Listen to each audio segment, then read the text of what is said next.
So I have a question for all of you. Are you ready to step up your game, the game of life? How's it going? How are things going in all areas? Now, you might immediately go, "Oh, things are going great, Mike.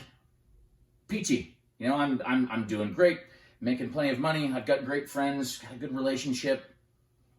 Boom, everything's handled." I'm gonna call bullshit. Not because you're not doing great in the ways that you are, but there's always something that you can improve. And much of what is getting in your way in life that you might not realize is right there, just below conscious awareness, is your unconscious mind. That is your autonomic nervous system, the part that happens automatically, like your breathing, like your heart rate, your digestion. These are all dependent on what neural state we're in. And if you can learn to recognize the cues, to become aware of, become mindful of what your body's telling you, when things just start to go wrong and you don't really know where it came from and you think, shit happens. Well, that's true, but if you can become aware of the cues that lead up to those things, you can become aware of not only how to step up your game, but to anticipate when things are starting to be off within your own body, and also recognizing these things in other people so that we can deepen the quality of our relationships, so that we can anticipate when we start to self-sabotage, setting up goals, for example, and we don't follow through. Well, we can push through with willpower, and that's one way to approach it. But as we know from neurological science, willpower is limited. And what I mean by that is, if you look at what's called the hand model of the brain by Dr. Dan Siegel, he created a way of organizing and understanding how our nervous system and brain works. This represents the spinal cord. This represents the brainstem that controls the autonomic functions like breathing, heart rate, digestion, blood pressure, and so on. And it's considered the reptilian part as far as evolution is concerned, the part that's the same as reptiles in how it functions. And then we have the limbic brain, which is a general way of talking about the mammalian structures. That is what we share with other mammals. And then we have our primate brain, the cortex over top. And when you understand what's going on in our more human traits, empathy, forethought, compassion, thinking ahead, abstract thinking, planning, all of these things are very human, and it's our ability to map out what's going on in our internal experience. But if we're not aware of what's going underneath in a primal way, that is what our nervous system is telling us. Are we in a stressed response that's creating fight or flight cues that results in maybe poor digestion or muscular tension, anxiety, depression, a lack of understanding of the people around us? Are we creating problems in our relationships because we're not noticing the cues that we're coming across in a way that's not in rapport with the people around us? These are all things that we can learn, and they're very simple. But we've not generally been shown how to do this in this culture.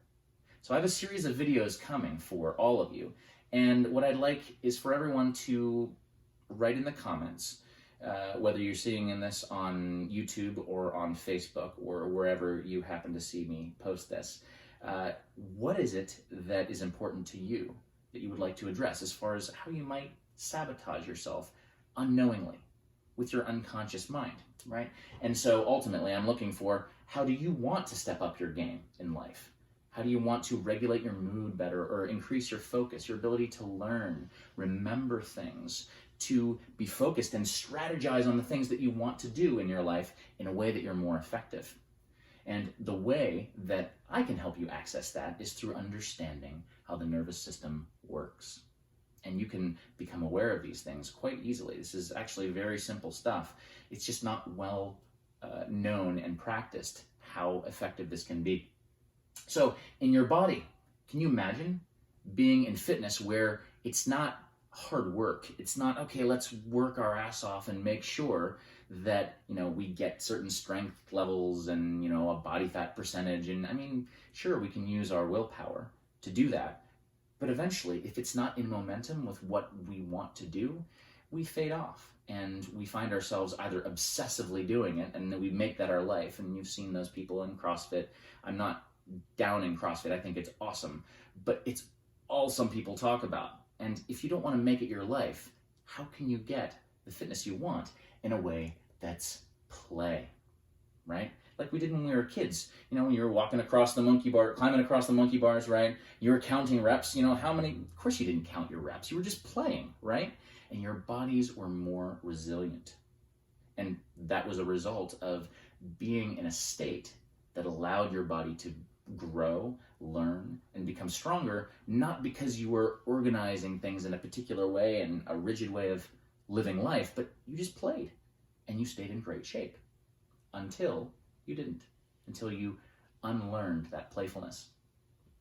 Your digestive and immune system health is directly connected to the nervous system state you're in. If you're in a survival response, most people don't know that they're in a survival response. As a matter of fact, if I point out some of the cues and go, you know, if you're in this, then you're in a survival response. You might say to me, I'm not stressed, Mike. I'm fine. I'm fine. There's nothing wrong. I'm like, cool, that's fine. How's that working for you when your digestion doesn't work right? And I'm telling you that your survival state is active. And you think that you don't have stress. Why? Because it's below conscious awareness. Do you want these things to get better? Or are you content going, oh yeah, my body's just getting old? We know that that's not what's going on as far as the big picture is concerned. Yeah, age affects our resilience. And we have these wonderful minds that we can develop and strategize how we approach our body so that we're more efficient moving forward. That's the beauty of growing in intelligence and strategy capabilities, so that when we have a little less resilience in our bodies, how can we optimize what we do have? And you'll find that, for example, in triathlons, the most competitive and elite athletes in Ironman triathlons are in their late 40s, early 50s. They are hands down the best in the world. And you know, there are some exceptions to that, older and younger. And it's because they're able to connect with a different way of doing things. And we're all capable of doing this, but it's working smarter, not harder. And we have different ways we can apply this in our lives. So when you become more aware of what's going on in your body, you can recognize the cues of when you're in a survival state that can build slowly over time. It's like a frog being in a pot of water and slowly turn on the flame. The frog's not going to jump out and it'll boil to death. In that same way, we are not aware when little stresses build over time, and it leads to a lot of the things that we think are just part of aging, and they're just not.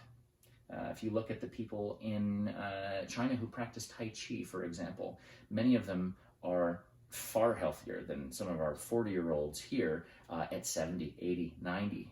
Why is that? It's because they're attuning to awareness of what their body needs, and they're cultivating that awareness that allows them to navigate, to strategize based on what their body needs. They become aware of a stress state, of a survival state that shows up in their nervous systems, and then they navigate a little differently. So wouldn't that be nice to be able to do that? To have that as a regular way of being, that you have strategies in place that you don't even think about anymore. You're so practiced at it that you do things that keep you young, keep you resilient, keep you energized, keep you focused, keep your mood regulated, and keep you connected to the important people in your life, the relationships that matter most. So in your mind, it's all affected by the body. When your body is in a survival state, you end up with all of these symptoms that are actually secondary, like anxiety, depression, ADHD, mood issues, not being able to focus or remember things.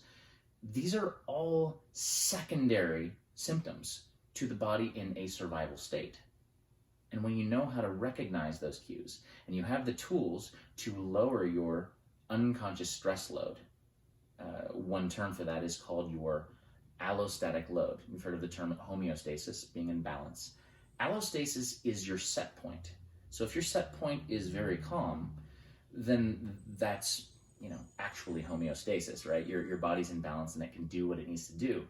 But when you're in a state of heightened allostasis, or when your allostatic load is too high, your set point may be in a fight or flight response, and you may be rigid and tense or defensive with people, or you might be so overwhelmed, and we'll talk about this more in a video about polyvagal theory. When you pass the point of overwhelm, a fight or flight response, you go into a shutdown mode, freeze or collapse.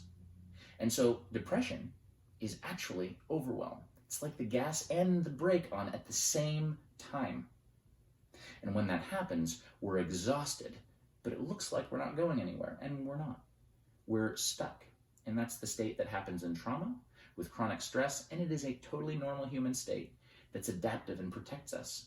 And through this video series, you get to learn how that is the case. These are all good things we can learn to embrace.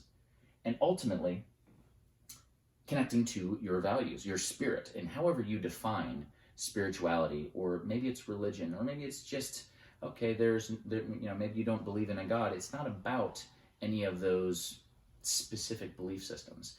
Spirit is about connecting to living your values, being able to love fully. You can't do it when you're in a stressed state. Your body won't allow it. It'll actually keep you from being able to relax fully and perceive your own needs and other people's needs. And of course, when all of this is aligned, you can be in your purpose. What is it that you're here to do in this life? What are your gifts, your talents, your strengths, your, if you will, God-given ability to bring value to everyone else in the world? What is it that's unique to you? If you don't already know what that is, you will not find it if your body's in a stressed state.